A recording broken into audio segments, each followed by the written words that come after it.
Un tad par laulību tagad. Kā jau es teicu arī par bērniņu, tad pirmais likums ir augļojieties un vairojieties un piepildiet zemi, iekarojiet zemi. Ivritā ir vairāk sakne iekarojiet. Tātad tas būtu arī visu varenā griba ir dibināt laulības šūnu.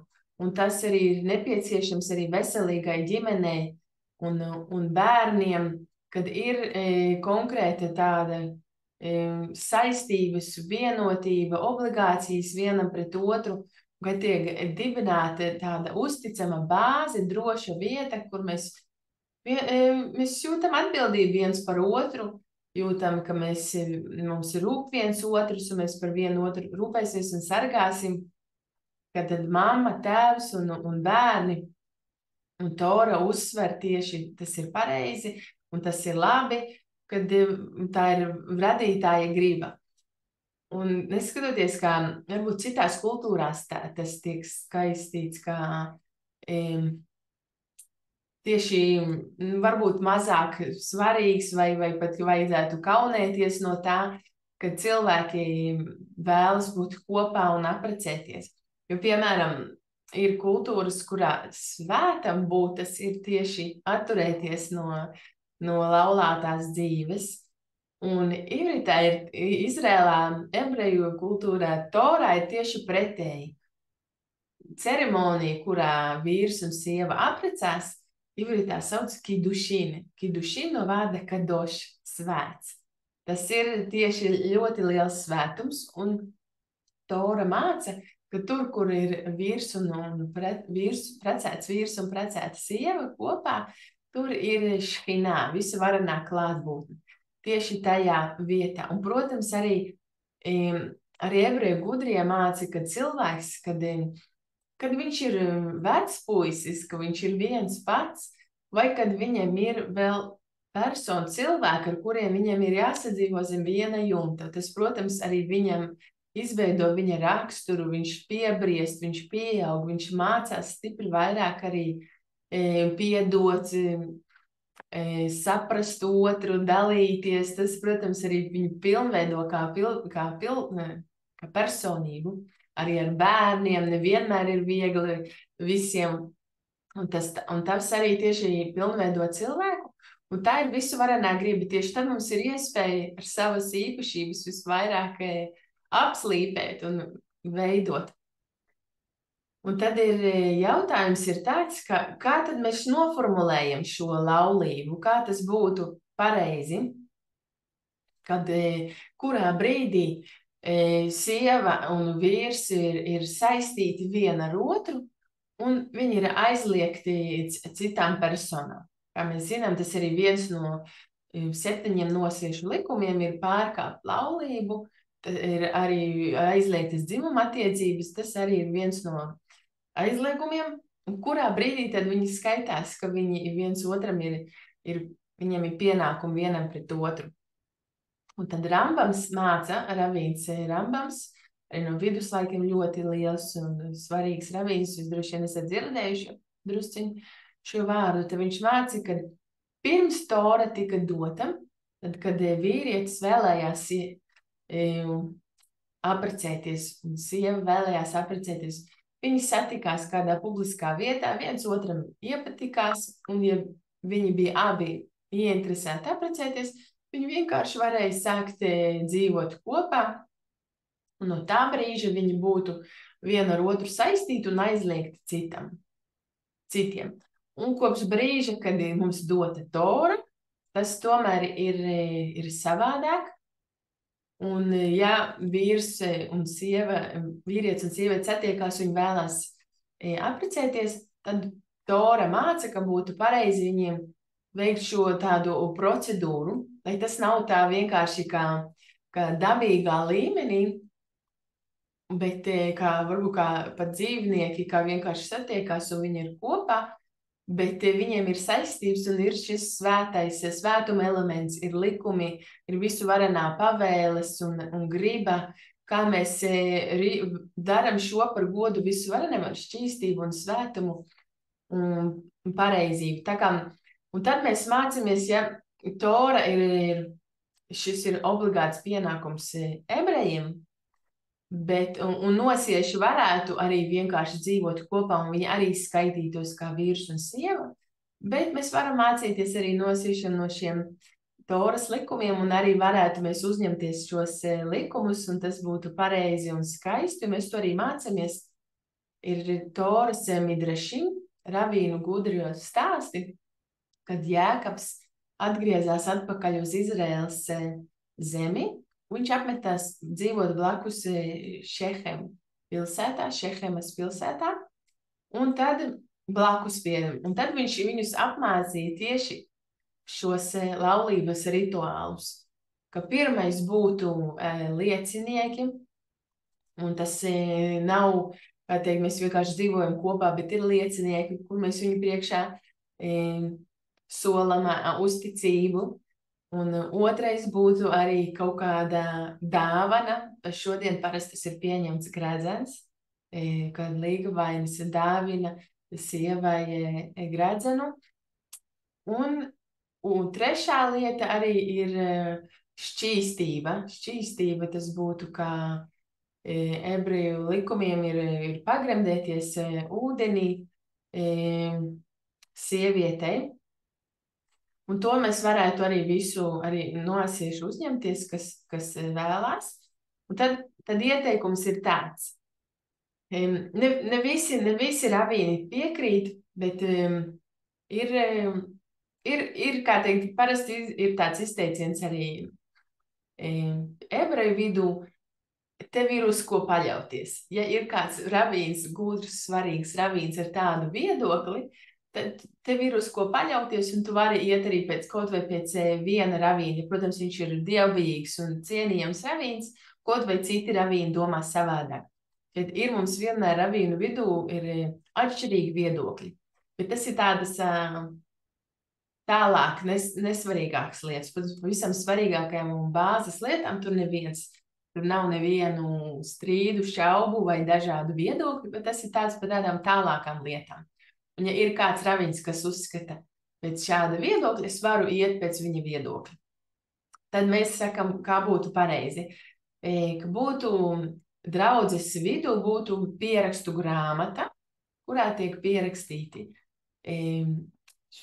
cilvēka vārds, vīra vārds, sievas vārds, cik viņu vecums ir, vai viņu nodarbības, no kurienes viņi ir, viņu darbs, profesija, tiek pierakstīts nedaudz par viņiem, un tad otra lieta vajadzētu būt arī lieciniekiem, kādu cilvēku priekšā mēs arī šo pierakstu veicam, un hupā būtu pareizi, skaisti, un tas hupā ir, ja es nekļūdos latviski, baldahīns, tāds balts audums virs 4 stūriem, ko novelk tā un virs laulātā pāra.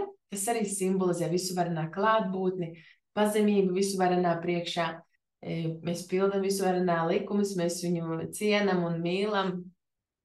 Tad zem tā baldahīna hupā dod gredzenu, un līgavainis dodot gredzenu sievai saka, ar šo tu esi man svētīta,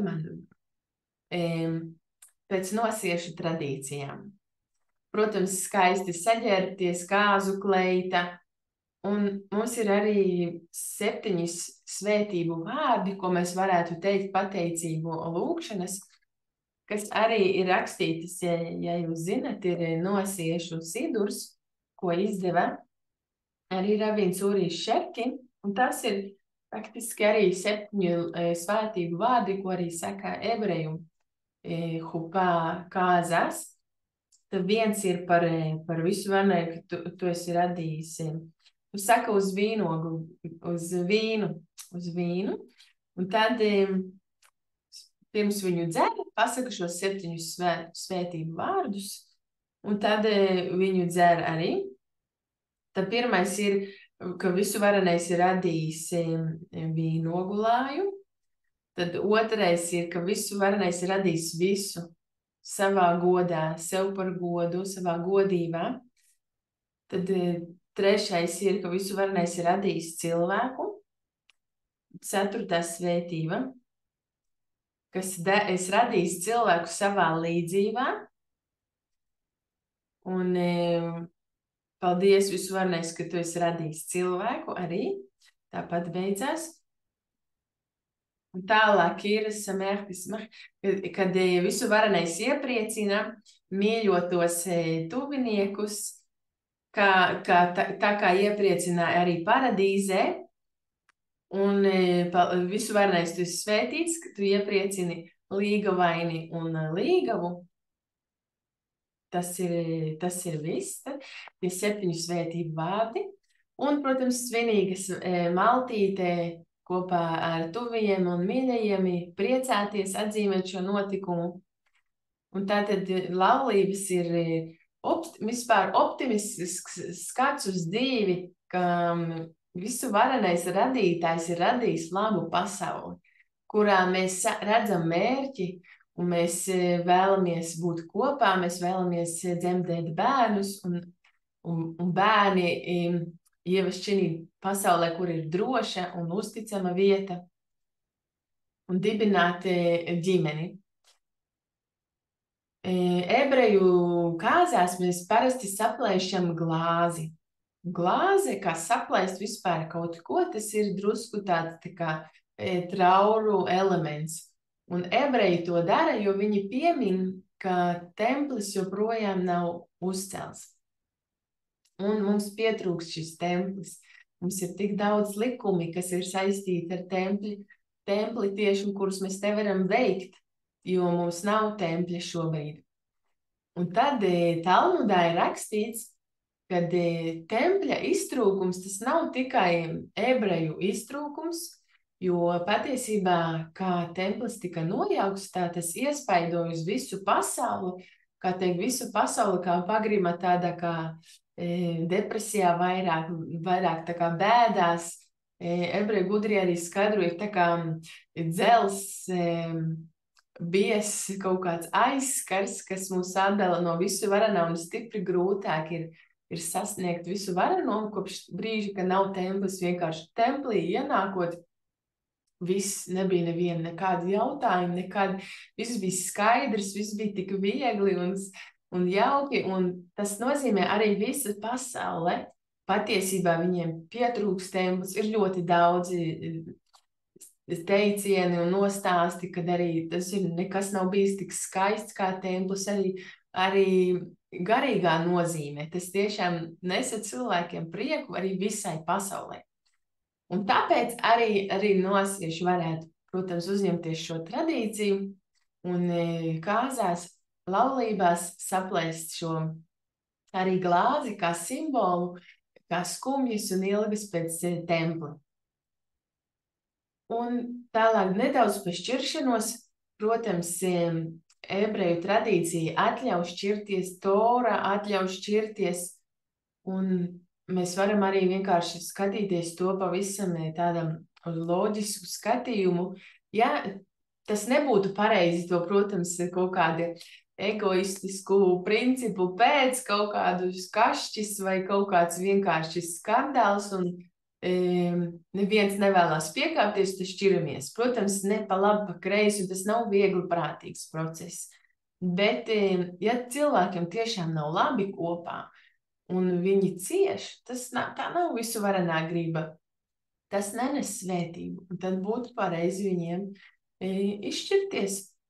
Un interesanti, es lasīju, kad arī izšķiroties, arī dvēseles izšķirās. Ja mēs sakām, ka laulātais prāris, viņam ir viena dvēsele, pusdvēsele sievai, pusdvēsele vīram, viņi kopā veido vienu dvēseli. Un izšķiroties arī dvēseles izšķirās. Tas arī interesanti. Arī tajā saulē viņas vairs nebūs kā laulātais pāris. Bet, protams, tas drīkst. Un tas būtu jādara, ja mēs nesadzīvojam, mums nav labi, mums nevajadzētu ciest nekādā gadījumā. Protams, neviegli prātīgi, bet tas ir atļauts.